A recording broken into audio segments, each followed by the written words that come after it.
Have you met All Modern? All Modern brings you the best of modern furniture and decor. And right now through November 20th, you'll score up to 50% off during their early access to Black Friday sale. Prep your space for holiday hosting with deals on cozy beds, modern tabletop essentials, and more. All on sale at All Modern. Then get them delivered for free in days. You heard that right. Days. That's modern made simple. Shop All Modern's early access to Black Friday sale now through November 20th at allmodern.com. Life can throw a lot your way in the morning. You might be battling drop-off times, while your kids are battling imaginary monsters or their shoelaces. But no matter what life brings, Life cereal puts a smile on everyone's face. With 24 grams of whole grains and unexpected sweetness in every serving, it's sure to please even the pickiest eaters.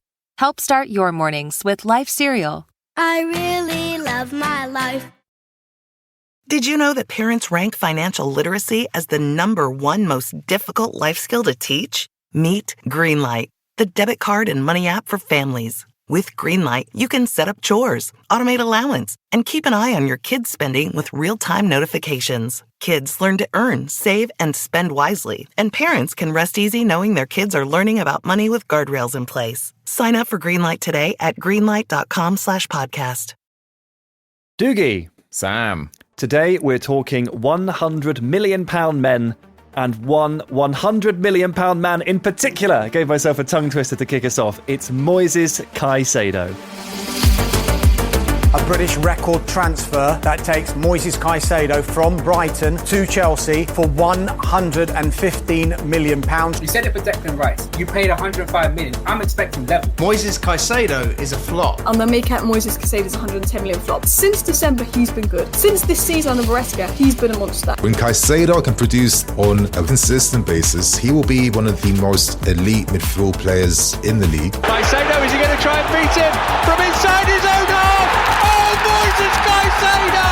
I can't believe it! What a way to score your first Chelsea goal! Yes, hello everybody and welcome to The Truth. I am your host for today, Sam Tighe.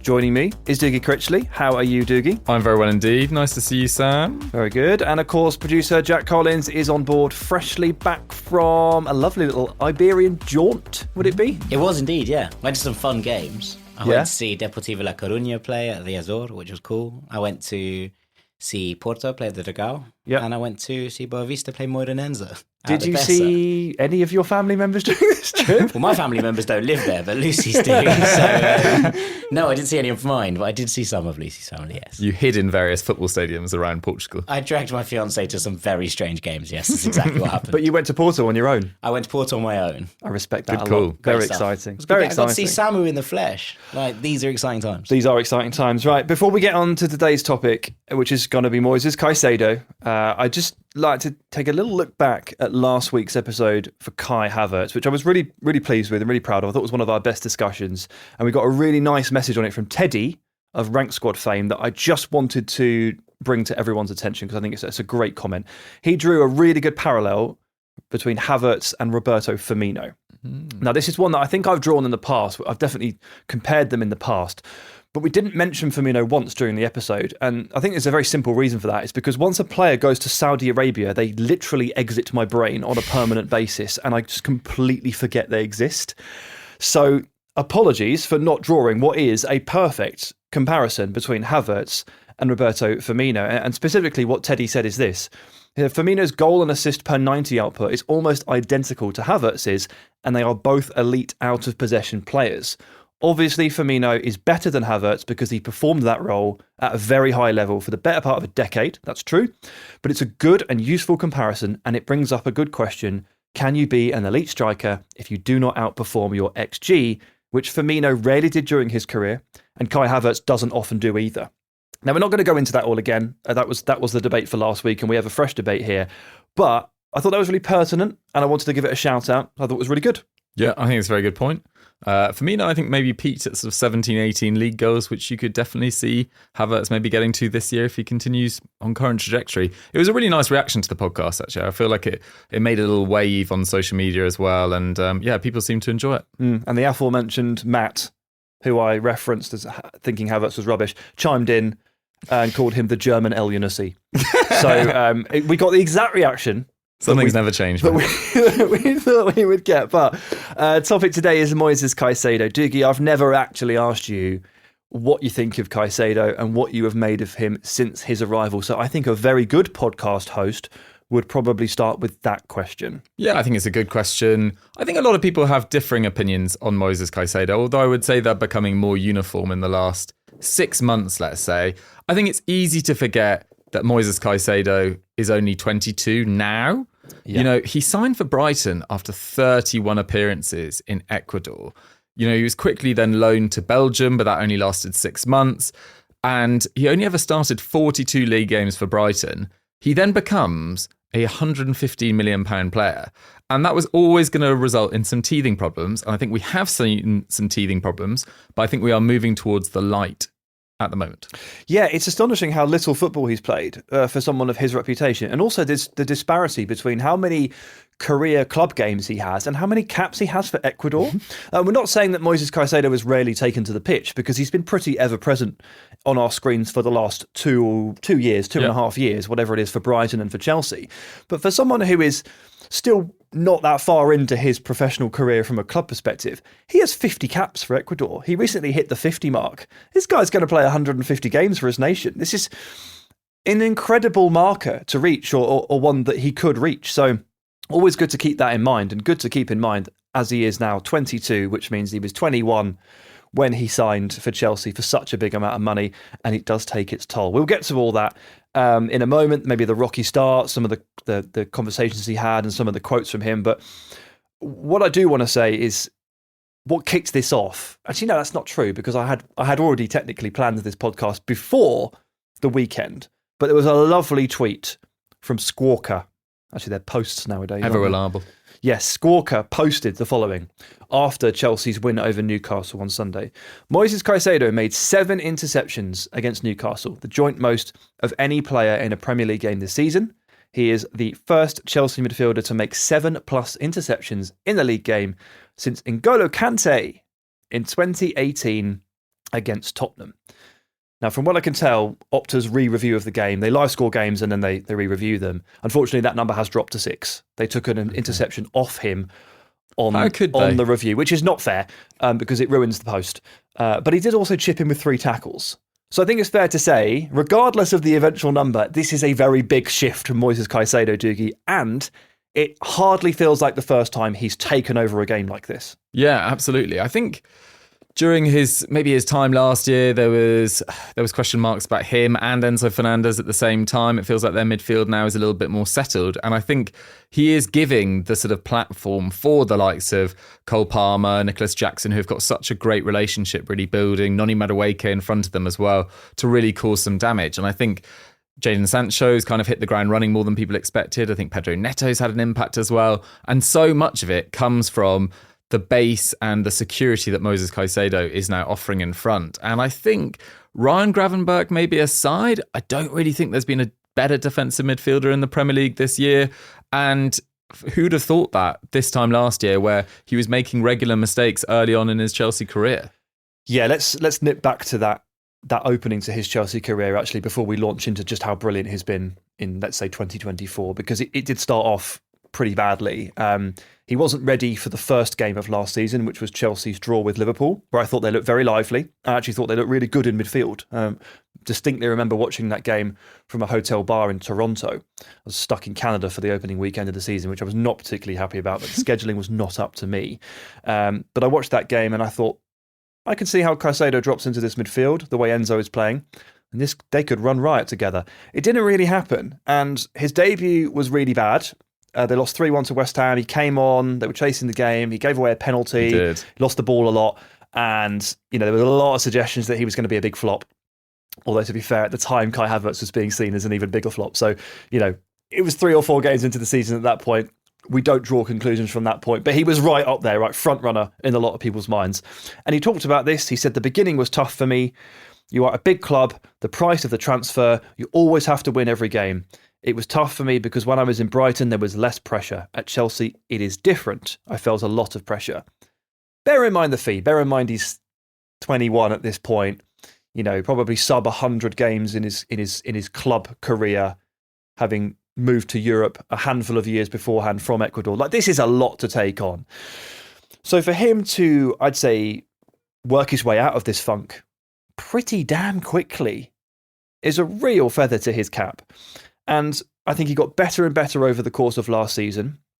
And there was a particular patch right at the end where Chelsea were just absolutely phenomenal. It's the run of fixtures that they essentially clawed their way into Europe with. They won each of their last 5 games. The 6-game span includes a draw at Villa, which they were much the better side and deserved to win. They won 2-0, 5-0, 3-2, 6-0 against Everton. They were brilliant. And Caicedo was unbelievable.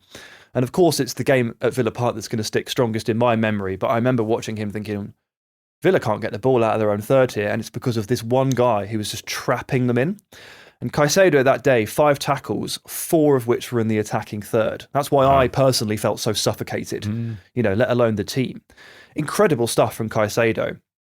And he's basically just continued in that vein, but I think probably added more to it in terms of on-the-ball quality. So I'm sure you've got your stats, but I've got my stats too. You go. So I'm going to go and get in first. Crazy. You'll probably have better ones than me, but the ones I've got are this. So this season only in the Premier League, Caicedo, tackles 120, interceptions 16, total attempted tackles and interceptions combined 48, which is the most in the Premier League. That's all bread and butter for him. Then you've got, amongst Chelsea players, progressive passes, 44, second only to Cole Palmer. Passes into the final third, 52, top of the team. Passes into the box, joint second with 9. Through balls, joint second with 5. 2 assists, both for Nicholas Jackson, both through balls, both immaculate. And then you watch him in the last couple of games in particular, the way he's taking the ball deep, shrugging off pressure, moving it forward. We've seen him for Brighton and for Ecuador drop left and right of the centre-backs, pick up the ball, move it forward.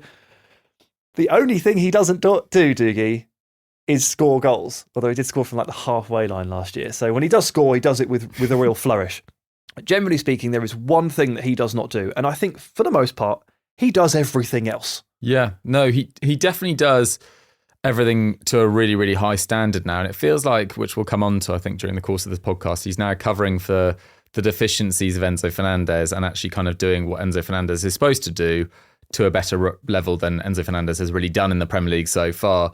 But I think it's just worth pointing out that, the point that he joined Chelsea, they just finished 12th the previous year. They also signed another 12 players that summer. Ugachukwu and Lavia were also signed in his position.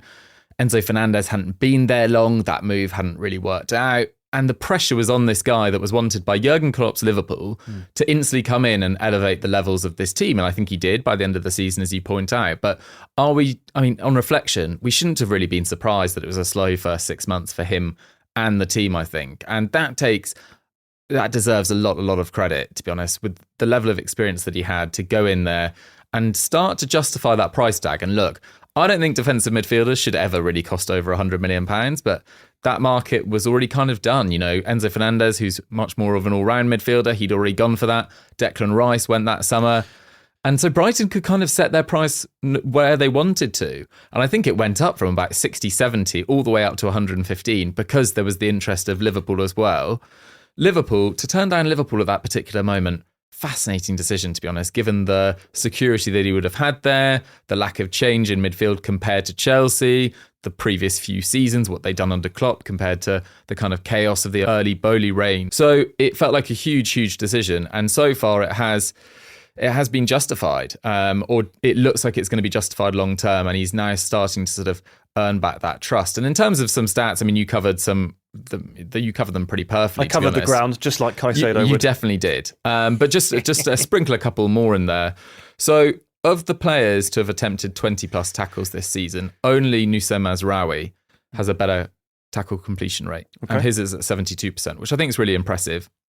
He's now winning for a pretty slight man, 63% of his aerial duels. That's up from 49% last season. That's 13% better than Levi Colwill, who I think has kind of gone under the radar a little bit at the start of the season. He's not playing particularly well, but still, he's 13% higher than Chelsea's probably outstanding centre-back, although Wesley Fofana's playing pretty solidly, to be fair. When he's allowed on the pitch. When he's allowed on the pitch, yes. This is true.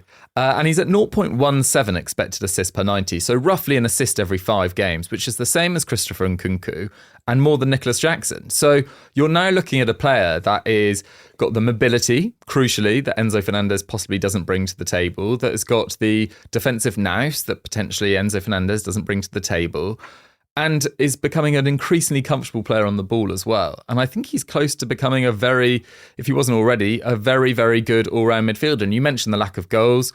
Mateo Kovacic has carved out an amazing career for him, playing for Inter Milan, Chelsea, Real Madrid, Man City, and prior to this season, never really been a goal scorer. So I don't think that we should hold that against him. And I think the rise has been really remarkable. It's a nice point on Kovacic. I mean, a scorer of great goals, not a great scorer of goals, has never really necessarily held him back in the past because everybody can see what he brings to the table.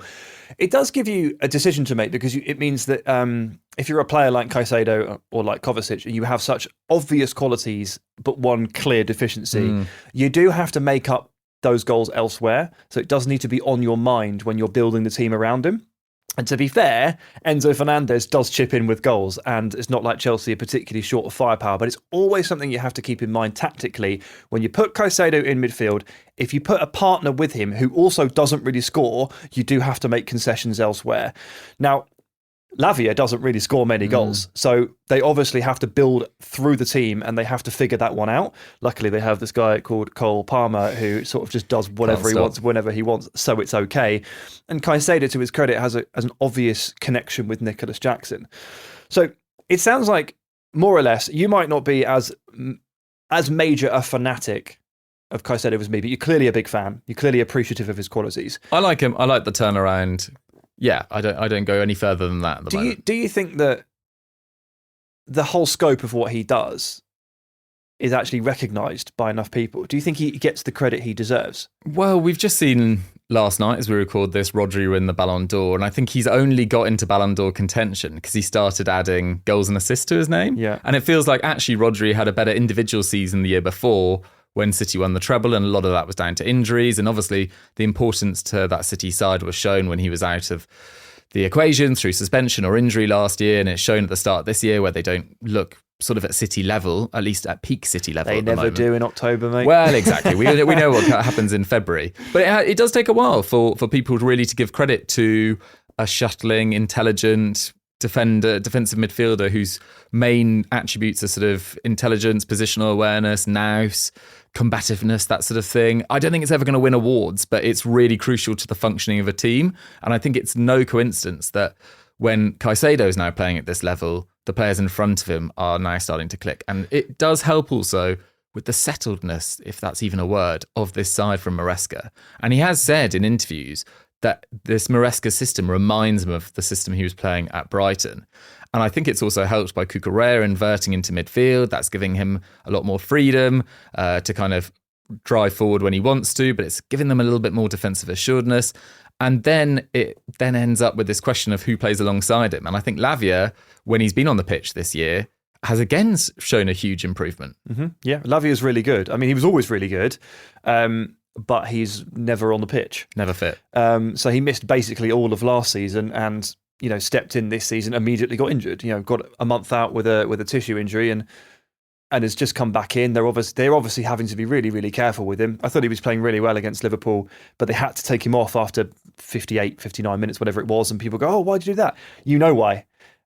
He's basically been out for like 15 months. You know exactly why. And he obviously had to come off at the weekend as well, despite playing really well and technically grabbing an assist.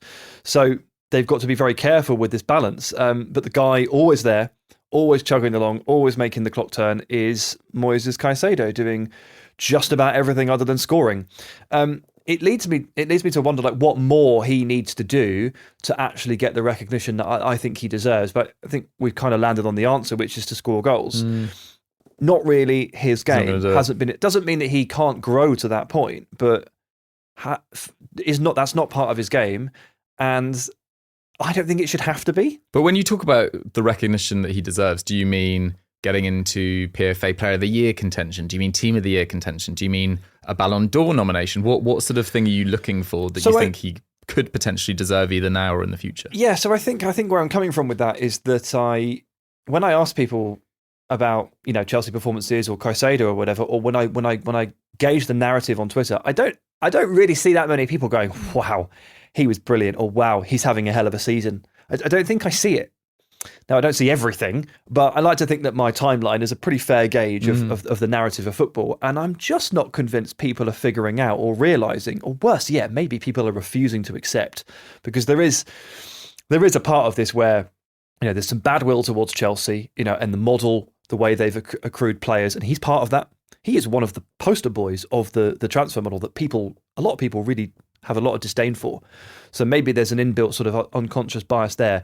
But also, he is judged against this monstrous price tag, 100 million plus 15 in add-ons.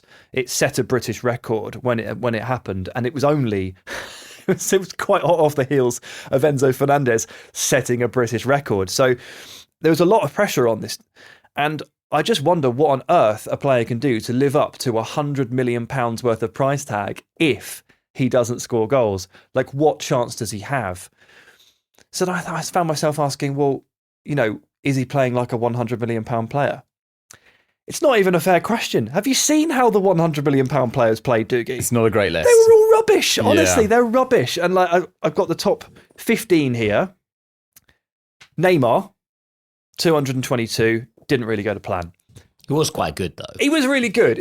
But 100 is one thing. 222 is a whole nother level of something. Yeah. Mbappe at 180 is just about... I don't think it was I'm not calling Mbappe a flop at PSG. Didn't quite go to plan, but he was clearly very, very good. I think that was close to... That was really good. Yeah, okay. And then we get to Coutinho, 135 mil to Barca, terrible. Dembele to Barca, terrible. João Felix to Atleti did not work. Enzo Fernandez is right here. Not looking great at the moment. We'll go on to him again in a second, but not looking great. Eden Hazard to Real Madrid, obviously a shocker. Griezmann to Barca, obvious shocker. Grealish, not quite there. One good season, more or less. Ronaldo to Juve, didn't work. No, not as they planned. And then we have Declan Rice and Caicedo right here, and these are really interesting because they're kind of like TBD and they're looking good, but they're also not goal-scoring midfielders, so they're very different to the others. Then we've got Bellingham, looking good. Lukaku to Chelsea, stinker. Pogba to Man United, not good. And I'm just going to sneak number 16 in here because, frankly, I haven't had enough hits in the top 15 because Bale is at 16 and Bale was clearly worth it. Absolutely. Yep. So, Mbappe and Bale. Is that it? Well, it's interesting that you bring in Declan Rice, actually, because I think people... If you're talking about Twitter and social media, I think people are closer to thinking that Rice has completely justified his fee. The fact that he got them within 2 points last year. I think Declan Rice is actually playing quite below his usual standard at the start of this season, to be totally honest. He was good at the weekend. It was probably his first Rice level game, I would say so. And we've got very high standards for Declan Rice, and he's coming off a busy summer with England, etc. But it is interesting how Rice was instantly accepted as that £100 million player. And I think it's probably because he's got more experience and Arsenal were a better side, a more settled side that were challenging for honours. Whereas Caicedo, I kind of agree with you. It feels like public opinion has been slower to open its eyes. He hit the ground running, Rice. Yes, that's the difference, I think. And that's why people look at it in that way. Because I think that, the way you're looking at them this season, I would have Caicedo's performances higher than Rice's this season. But agreed. It's taken a while to get to this point. I'm with you. And I said towards the end of last season on Ranks that I thought Caicedo was starting to find that rhythm and that groove and that we were starting to see why they'd spent so much money on him. But, obviously Declan Rice, as Dougie points out, you're already immediately challenging for honours is a big thing. And it goes back to, we're in the week of the Ballon d'Or, right? And there was a lot of outrage from Chelsea fans about Cole Palmer coming 25th in the Ballon d'Or. They were like, he's not the 25th best player in the world. I was like, no, he's probably not.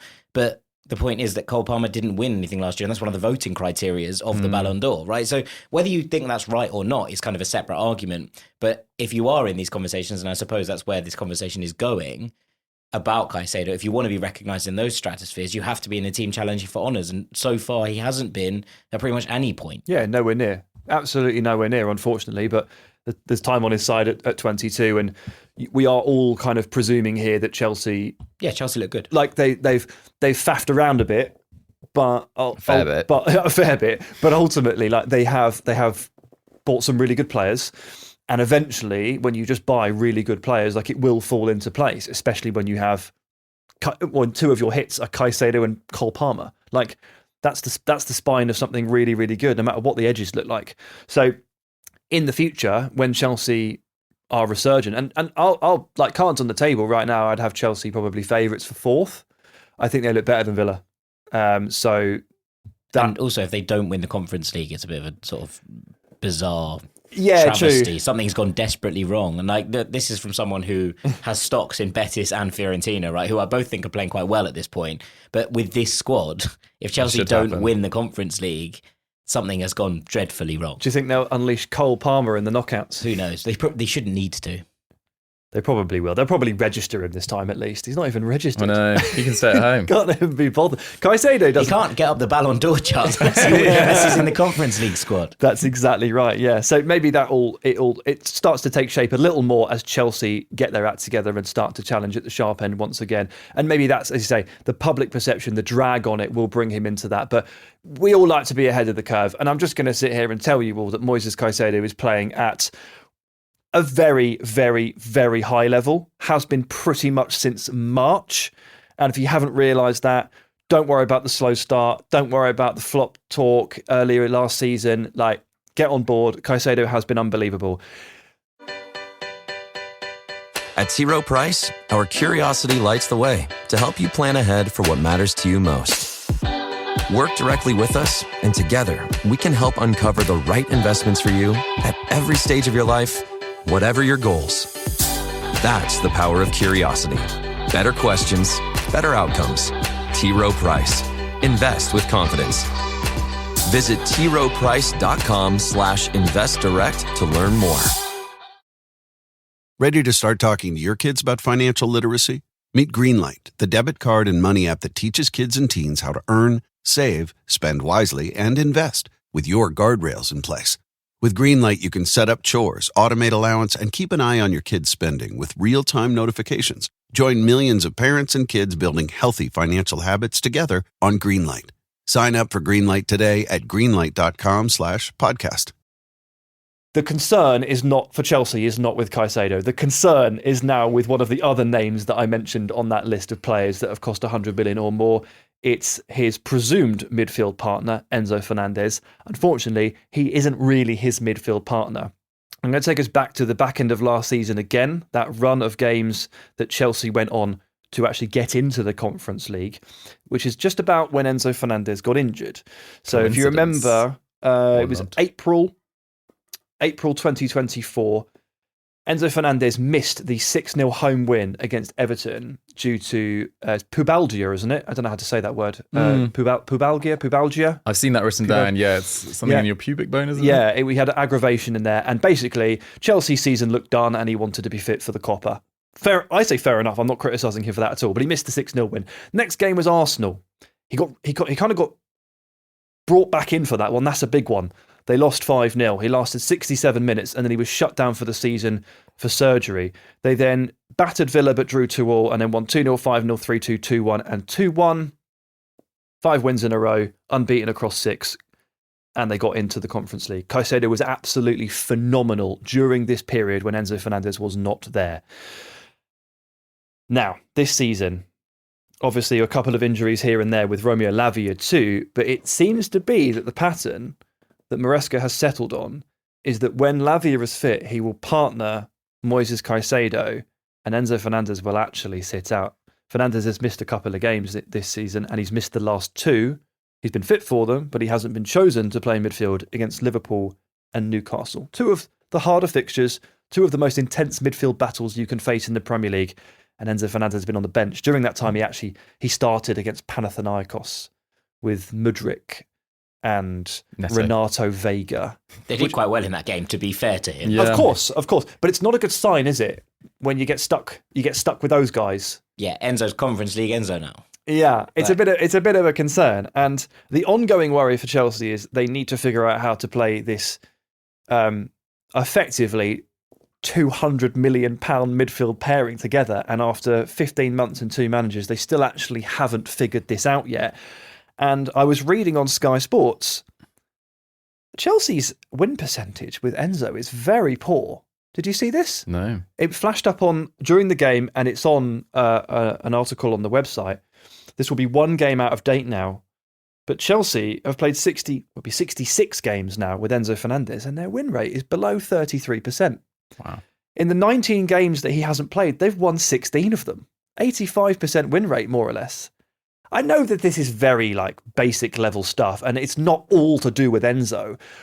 But if we can see it on the pitch that it's not working, if we can see that they back end of last season, they were much better without him or with Caicedo in an adjusted role, and then those stats kind of suggest to you something's going on, I don't know where to go with that. Yeah, and the tricky thing is that the narrative of the £100 million midfielder not working is just going to create far more headlines. If Enzo Fernandez and Caicedo were working perfectly together, and Lavia, the young upstart who was signed for 60 million pounds. I was just about to make this point, right? I was like, it's one thing being like, oh, we've got to find a way to play our £200 million midfield pairing together. I mean, it's not like when Enzo drops out, that drops down by all that much. Oh, right? no, exactly. They paid 50 million for Lavia. If they're playing with two in midfield, there's a lot of money on the bench, whoever sticks on there. Right? For sure. And that's why, it hasn't really affected the team, given the fact that, or at least this season, that he hasn't been performing at his level. My point is that it creates far more headlines when a £100 million signing isn't working out. Like if Lavia was just sitting on the bench at the moment, it wouldn't be a talking point. No. But you're right to point out that Enzo Fernandez's performances just haven't been good enough. And it comes after a summer where he was live streaming with Argentina, racist chants, really not reflecting well on his character, the team's character. It just was such a bad look. His own teammates, Wesley Fofana, calling it uninhibited racism, the whole furore around that. And then he's chosen to captain the club in the opening game of the season, which was a frankly bizarre decision. Yep. And since then, I'm not tying it into it, but maybe that's kind of destabilised him a little bit off the pitch.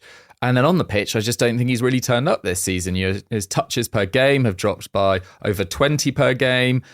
His progressive passes, which is really what he stands out for over the last few years at Benfica, at Argentina, now at Chelsea, has gone down from 8.6 last term.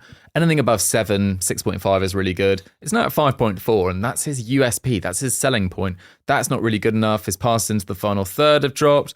His passes into the penalty area have gone from 1.8 to just 0.5. His shot creating actions have dropped from 3.3 to 2.8. He's only had 4 shots, so he's not really contributing in the final third in terms of the final pass, and he's not really contributing in terms of defending either, because only João Gomez, Adam Wharton and Buonanotte have been dribbled past more in the Premier League this season. And look, that is very common of central midfielders. They are facing the most traffic. There are often dribblers going through that area. But he's won 39% of his tackles this season. That's half that of Caicedo. So the guy is struggling, and I think this is just going to run and run, because it's very difficult to imagine a scenario where Chelsea get considerably better with Fernandez over Lavia. The thing that helps him is that Lavia, as you pointed out earlier, hasn't really stayed fit for an entire season before, aside from that one campaign at Southampton. So he will get opportunities, and maybe he can earn back Maresca's trust through the Conference League. But what has surprised me most about Maresca, and I think it's really benefited the team, is the lack of rotation, really. There seems like there's a starting lineup in the Premier League and there's a starting lineup in the Conference League, and maybe Sancho and Neto changes, or maybe a couple, but that's fine. But but nothing huge and nothing structural. And it feels like he kind of wants Caicedo and Lavia to run, and on the performances of Lavia and Caicedo this season, they deserve to start. Maybe this is my ultimate gripe, Dougie. You've tapped into my subconscious and laid it bare. I'm annoyed because I think Caicedo is performing brilliantly and not getting the credit he deserves. And Enzo, who cost roughly the same amount, is not getting a whole lot of flack for his performances on the pitch. There's actually not that much attention, I don't think, on the fact that Enzo is underperforming so severely. And you've got people asking the question of, can a player live up to a price tag? You're asking it about the wrong player. Genuinely, I think Moises Caicedo is most of the way towards justifying this price tag of his. It's very hard to do when you're not a goal-scoring midfielder, but this is probably why I liked this Squawker post so much, because it did a really good job of reframing the question and reframing the debate. Like if I sit there and tell you, Dougie, let's pretend you haven't seen Caicedo play for the last 3 weeks. Dougie, Caicedo has been all over the pitch. He's been brilliant. He's been churning through his duels. He's been winning all of his tackles. He's been brilliant. He's really set a platform. And you go, okay, yeah, fine. That sounds really good. And then I turned to you around and said, right, Caicedo is having a Kante level of impact on Chelsea's team. You'd go, whoa. Yeah. And if I asked you, would you pay £100 million for top-level Kante? Absolutely. You'd say yes. So I might have just trapped myself into a bit of a corner there with regard to a comparison between Caicedo and Kante, but the numbers back it up. And what I see from Caicedo on the pitch week in, week out, for basically the calendar year, but particularly since March, I think he's absolutely stunning. And I just think he's one of those very, very underappreciated players, weighed down by a price tag and a slow start, and he hasn't quite shook that off yet in terms of public perception, despite the fact that on the pitch, gold star. Yeah, it's definitely trending in the right direction for him and the team. What is quite interesting is I was looking at Chelsea's prospective points tally if they continue as it stands. So they are 5th at the moment. They're obviously 6 points behind first place City, but they're only 1 point behind third place Arsenal. So they are firmly in... Yep. I think people would be very, very surprised if they won the title, but they are firmly in top 4 contention, which I think was the bare minimum this season, but they're on track for it. And at the moment, they're on track for 71 points if they continue to accumulate points at the same rate. That's not exceptional, but it's 8 more than last year. And it feels like Caicedo's performances have been almost the biggest leap forward in this team because, yes, Madueke is more settled. Jackson looks a little bit more clinical than he did last year. Palmer hasn't taken a drop off.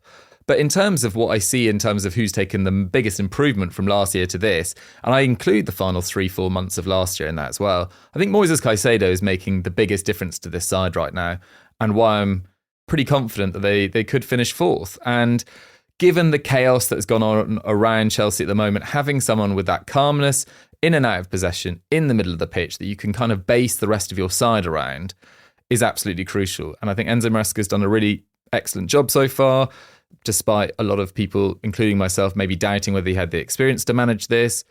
And Caicedo has been crucial. As I said at the top of the podcast, I don't think there's been too many better central midfielders in the Premier League this season, which is remarkable given his age, stage, and how much pressure he was under last year. Trying to take the conversation on a tad, just to this midfield partners question, because I have theories about this, but why is it that you two think that Caicedo plays so much better when Lavia is next to him, and Chelsea looks so much better when Lavia is next to him, aside from Enzo?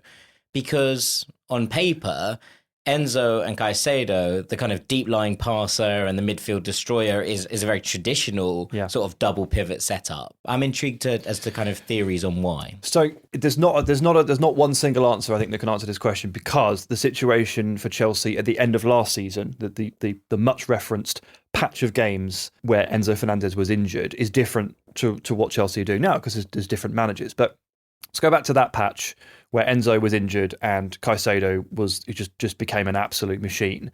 Caicedo actually changed position a little bit during that period. So he pushed up, not as a 10, but like as the more advanced off the ball, hunting the ball. Go and get it. Go and find it, Moises. Go and track the ball down and go and trap players in. And that originally, when Caicedo and Enzo Fernandez were playing together, that was Conor Gallagher's role. He's good at that. Caicedo is better. And Caicedo played that role to perfection. Gallagher sat in and Cucurella inverted and formed that pivot in midfield. Cucurella, Gallagher, sit there and mop up. Caicedo, go and get it. Go and find the ball. And he did. That's not quite happening here under Maresca because Lavia is playing. But they're trying to free up Cole Palmer as much as they can. And they're trying to provide a base of midfield to make sure that Palmer can go and play football and be relatively free of defensive responsibilities. So no matter what Chelsea try to do, no matter what they're trying to get who they're trying to get the best out of, for whatever reason, Enzo just doesn't quite fit into it. And I'm not about to call him a luxury player, but he, on Premier League evidence at least, because I feel like he's a different beast for Argentina, you do need to do a little bit of running for him at times. So I don't really have a proper answer to your question. But my feeling is that whatever Chelsea have tried systematically since March, Caicedo has been absolutely crucial to it no matter what it looks like. And Enzo has produced probably more questions than answers. Yeah, I tend to agree. I think what you were getting at there is Enzo Fernandez's lack of mobility. And actually, I think it is a bit of a problem because, yes, he can play sort of the odd, 2-1 with Jadon Sancho on the left-hand side, but there's no ability to burst into space beyond. And I think sometimes Caicedo ended up trying to cover too much ground at points last year because Enzo Fernandez, I don't think, as suggested by that tackle success rate as well, was often consistently winning his duels. Caicedo then gets dragged out of position. And they were playing in front of a backline that was constantly changing in personnel, that they didn't really build up any relationships at the back. And actually, Chelsea's attack last year wasn't terrible, but their defence was really, really kind of woeful. And so much of that ended up, or so much blame for that ended up being like, oh, the defensive midfielder in front of them's not really doing his job. When actually, I don't think that was the case. I think it was more structural, and then Enzo Fernandez's lack of mobility. And it is a shame to have to say this, because a lot of star midfielders in the past have managed to thrive in the Premier League without much pace. Michael Carrick wasn't particularly quick. Paul Scholes was never particularly quick towards the end of his career. I have pulled out two of the best Premier League midfielders of all time. But Enzo Fernandez just feels like he's lacking some crucial physical ingredients to be able to thrive in this league. I don't know whether I'm being a bit harsh. No, I also think that Enzo Fernandez is a bit slow. I just feel really weird saying it. I've always felt weird saying that. When he signed from Benfica, and I sat there and I was asked the question, what do you think? And I'm like, well, he's a bit slow. It's actually a knock on him.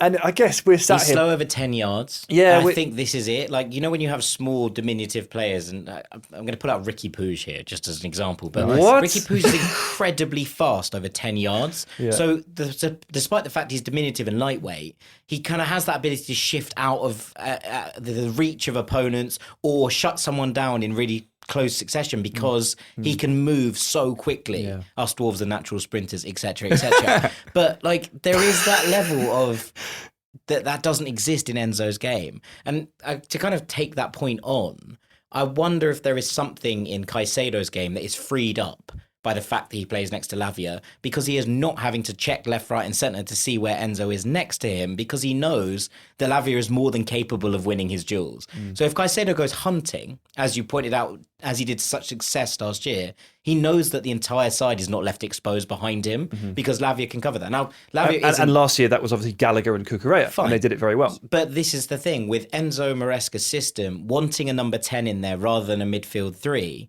I think Enzo is lost. Because when you have a 2 in there that are, and I think if Cucurella tucks inside, then okay, fine, it's a bit different. But if you do have a 2 in there and they're supposed to, take away from the defensive responsibilities of Cole Palmer, you really need 2 duel winners if you're going to allow those players to get up and win the ball higher up. And I think that's been a real success of what Chelsea have done. They were brilliant at it at the weekend against Newcastle. They absolutely tore them apart in that area. And that's a Newcastle midfield with Joel Linton, with Bruno Guimaraes, and Sandro Tonali. Yeah. That's a physical midfield. Yeah, and Chelsea outmatched them with 2 in there. That's amazing. I did think Eddie Howe's tactic of not putting anyone permanently on Cole Palmer was kind of bizarre. He just consistently just picked up the ball 10 yards behind the midfield and just ran at the defence. I don't know what's going on with Newcastle, but that's another podcast entirely. But yeah, I think Caicedo now has the tools and ingredients around him. I also think Malo Gusto is a really solid defensive right back as well, which helps. And it just feels like they've got such a good base now. And yeah, they can go and hurt teams. It's on Enzo to fit himself into this equation. Absolutely. Because the evidence we have over the course of 2024 is that a lot of pieces are falling into place for Chelsea. 2 of them are just absolutely key and unmovable, and they are Caicedo and Cole Palmer. And you want Caicedo to hunt and not worry, and you want Palmer to do his thing and not worry about defending too much. To fit yourself into that equation, you are going to have to make some sacrifices, and that applies to Romeo Lavia, that applies to anyone coming through the academy, and it applies to even a £100 million man in Enzo Fernandez. So we have concerns there. But we're not worried about the other £100 million man. No. Moises Caicedo. We love Moises Caicedo. We think he's brilliant. We think you should appreciate him more. Any closing remarks? Just that he's under the right manager to make those decisions as well. I feel like Enzo Fernandez has just consistently made really difficult decisions, and with a minimum amount of fuss, I think he's been really impressive. Fantastic. Special player. Yeah. Special player doing special things. I think it would maybe be... It's still potentially too early. He has to have more consistency over the course of 2 or 3 years to back up a £115 million price tag. But he's absolutely on that trajectory as far as I'm concerned. He is on the right track. Fantastic. Right, well, thank you for listening to another episode of The Truth. Thank you, Dougie. Thank you, Sam. Cheers, Jack. Thank you, Sam. And see you on the other side.